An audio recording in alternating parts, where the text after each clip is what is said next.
Yeah. So they didn't know what to do with me at this point. So we're pretty much done at this point. We had spent, this took a while because they kept driving around too. I think they were testing me because they would say, well, did he maybe live over this way? And I said, no, he lived right there. I know exactly. He lived there in that apartment. He doesn't live there now. So at some point we get to, I guess, the end of our time there, and the detective I had been working with turned to me and he said, if I give you a name, can you just tell me any information you get? So he didn't give me a full name, he gave me a first name. And when he gave me the first name, it was obvious, I mean, my skin just crawled. I knew that was him.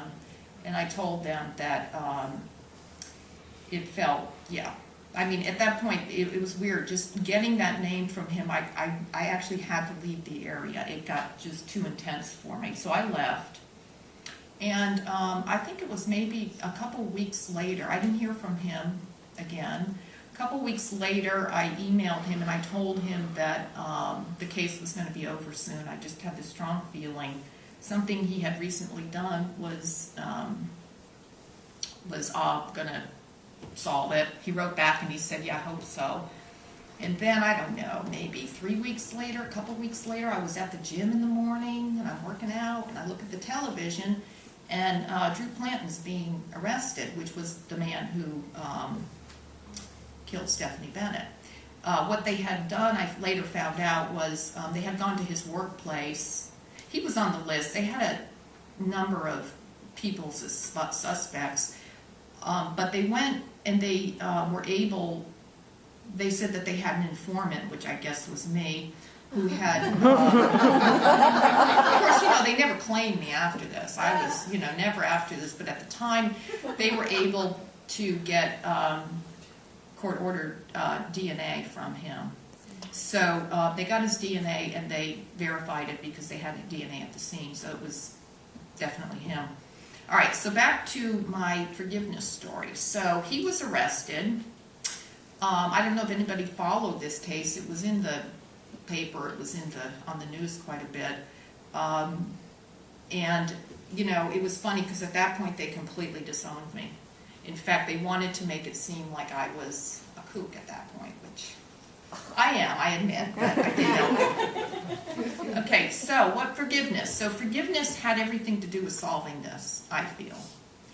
Would I have known this without that experience in the car? I can't know or not know. I just know that it seemed to me to make a profound effect with my ability to tune in and also to shift the experience of this. When we talk about forgiveness, at least when I think about forgiveness, I normally think about something that someone's done to me that I need to forgive, and I don't really want to all the time, I don't want to say it's okay. I don't want to say that, oh, forget about it, let it go. There's a part of me that, I'm getting better at this, but in the past has struggled a bit with, it just seems like it goes away if you forgive. And I'm still kind of connected to it in a way that doesn't feel good. What I learned about, and actually my ability to forgive has profoundly changed since this situation, because what I realized is that we make forgiveness personal, but it's really not personal. It is personal when we're experiencing it, but what forgiveness really is, it's about moving from material thinking to spiritual awareness. And it's the ability to know that what is happening to us, what we're experiencing, is in reality, in eternity, not really as injurious, not as harmful, not as painful and hurtful as what it feels like. Forgiveness lifts us into a spiritual awareness that what we have experienced is not real. And I know, it's so easy to say that. We hear that all the time, but and I struggled with a way to help to try to explain this, because of course it feels real, and it is an experience that we have, but it also is a way of living in grace. And forgiveness lifts us out of conditions and into truth. And when I was able to offer Drew Planton forgiveness, what I was doing was lifting the whole situation into a level of truth. And when it was lifted into the level of truth, that it didn't say that it didn't happen, but what it said was awareness, conditions shifted, grace was what we experienced. And that's what I experienced, was grace. I was able to tell the police where he lived because of grace. It wasn't because I'm, whatever. People will say, well, you're a psychic, you're a medium, you're this or that, and you should be able to do it, or, all of the arguing back and forth of whether or not this is possible.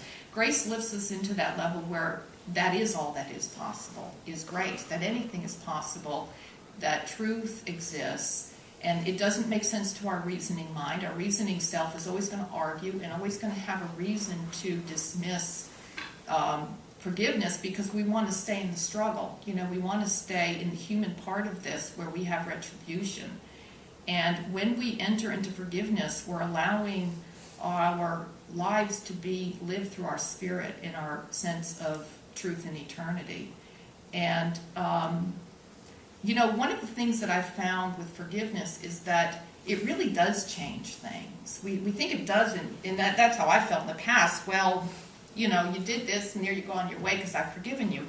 But it really does change things. It really changes conditions. It really, we get into the consciousness where life begins to unfold for us. That consciousness is just present time. It's not holding on to the past. It's not expectation in the future. And when we can be in that space, that level, think of forgiveness as that level of awareness that I saw, then we're living completely in the unfolding of consciousness, where all that comes to you is that abundant, loving, all manifesting, infinite being. And that's what we're living in. I feel like I'm teaching when there's questions. Obviously, I can't do that. I'm going to read you a little poem, though, I'm going to read part of the poem.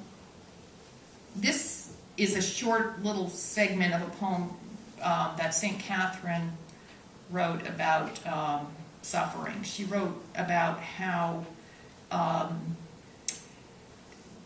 in this poem, she's pleading with God. She's asking God, there's so much suffering. What do? I see this so much. I see, and this is the perfect day for this because, we're reminded of 9/11, and she's pleading with God to help her to explain, why doesn't he step in? Why is there no intervention with suffering? And part of the reply that God says is, I opened up my hand and the infinite ran into the edges of space, and all possibilities are contained herein. All possibilities, even sorrow. In the end, nothing that ever caused one pain will exist. No one will begrudge me. The absolute innocence of all of creation takes a while to understand. And so that's what forgiveness is. It takes a while to feel it, to really be in that energy of it.